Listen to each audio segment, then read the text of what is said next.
never changes. Well, it does today.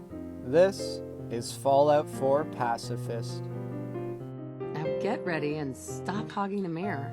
For this challenge, I just wanted to keep the rules as simple as possible. Rule number 1 is no killing. Obviously. No matter how big or small the enemy, I am not allowed to directly kill them. Rule number 2, only the most moral and peaceful choices can be made. This means siding with the Minutemen and choosing the most morally correct options in dialogue whenever possible. Rule number 3, companions are limited to dog meat. This is to stop me from simply throwing on a companion like Ada and just wiping everything out in my path. With all that being said, meet Femboy Soft Noodle, the most peaceful man in existence. He was specifically designed to look as harmless as possible. Going forward, I drink some coffee and just stare out the window like I do every morning. Good morning! Vault-Tec calling. For my special stats, I really had no idea what I was doing. I figured luck would be good for Idiot Savant and agility would be good for Sneak, but otherwise I'd really just winged it here. These are the stats I ended up with. Next, I played with this little abomination, and then abandoned my family so I don't get nuked. After securing my place in the vault and getting my bald noggin scorched, it was time to settle down for a nice 200-year nap. As if my day wasn't going bad enough, this turd decides to show up and put a significant hole in my wife's third melon. Not cool. After waking up with a mean hangover, I had to go track down my little mistake. I grabbed everything I could from the vault just before our first enemy encounter. I initially thought that I was going to be able to just run past all the rad roaches, but I soon realized that this wasn't an option.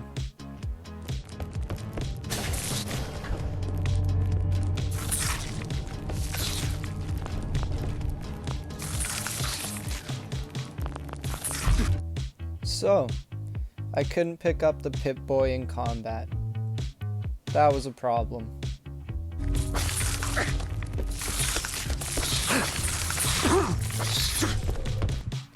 I'm not too sure why, but I thought I was going to be able to sneak past them.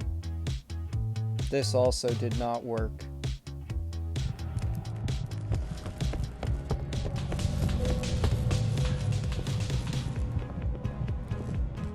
This moment was huge. I realized I didn't have to kill any rad roaches if they did it to themselves.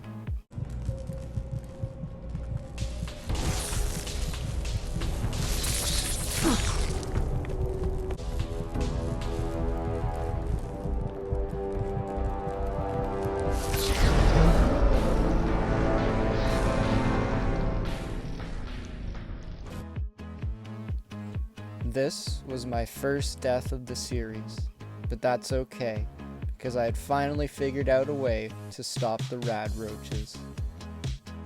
I went to the water fountain to heal, and then I pleaded with the roaches, please don't do it. After summoning some more roaches, they unfortunately decided to pull a Jonestown. I then went and drank some more water and left the vault.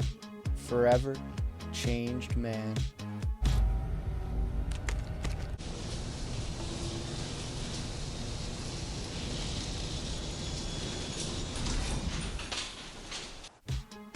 I did some looting when I got out of the vault, and then it was time to head back to Sanctuary. In town, I talked to Codsworth and then scrapped just about everything I could find. To further desecrate this place I once called home, I proceeded to raid this poor bastard's cellar. I'll save you the next 20 minutes of shelf scrapping I did, but I eventually made it to level 10 to even the odds a little bit.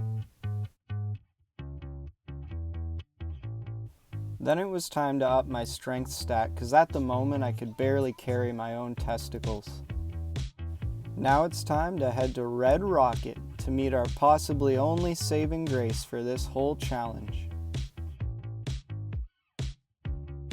After meeting up with our little homie, we head over to the junkyard to collect some sellable items. Heading into Concord, this is where the challenge got a little bit painful. It was a firm kick in the nuts when it came to my expectations. I took a side route to avoid all the raiders, and I foolishly thought to myself again that maybe I could just run past this part. Running into the building, I was actually a little bit hopeful, but I soon realized that was ill-placed. When I ran into the building, I was actually able to pass all of the raiders with ease.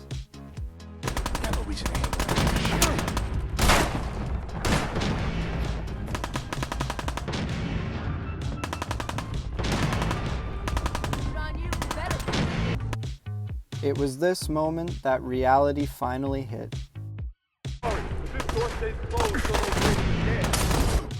This was definitely going to be a lot more complicated than I expected. The first part of this is just me running around getting smacked by raiders. I figured if I waited long enough that dog meat would kill some of them, but unfortunately I didn't have enough health to wait long enough for that to happen. I started to get the sense that hiding wasn't going to work either, so I decided to head back outside and regroup. Exactly what I was doing here is questionable, but I thought maybe I could sneak past the raiders. Yeah, that also didn't work. What the fuck was that?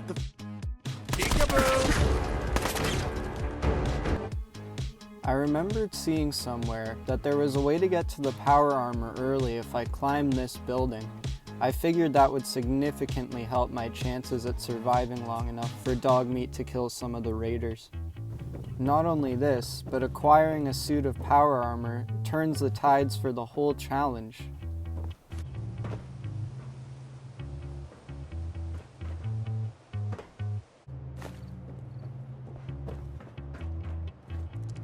Now things are starting to get interesting.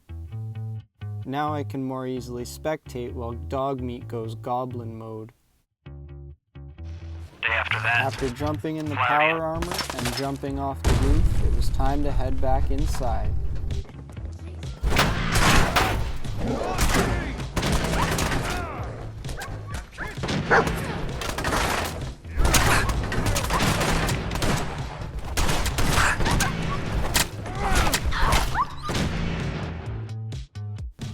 So that could have gone better.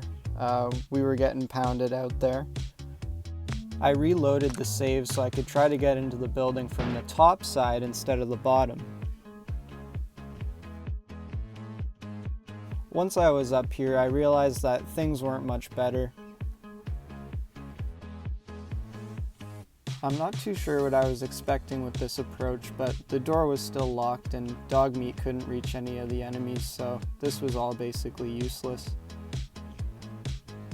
You ever just realize you're stupid? I forgot to invest in my perks after I leveled up. I dumped all my points into charisma and got intimidation and inspirational so dog meat would do more damage. It's time. I rushed in and started pacifying the raiders one by one. It was as if they all turned to stone when they stared into my googly ass eyes. For the first time, I actually had a plan. I actually knew what I was doing in this series, and it filled my heart with hope. With newfound hope, I exit the building one more time to reset the enemies. Some of them had despawned, but I'll take the good luck.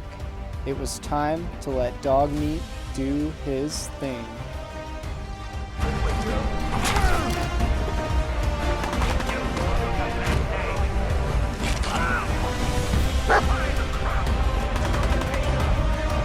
On him.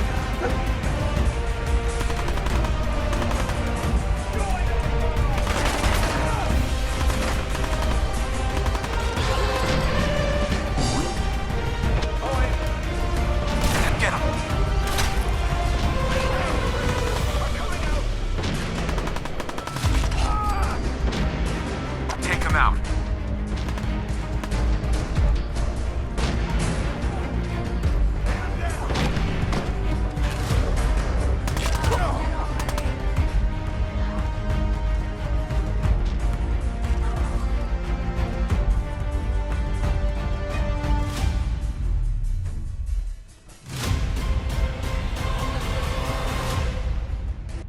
I don't know who you are, but your timing's impeccable. Preston Garvey, Commonwealth Minuteman. God damn it. Thanks so much for watching, guys. I had a ton of fun making this, so please feel free to support it if you want to. I do plan on making more in the near future. Thanks for sticking around to the end, and hope everyone has a great one.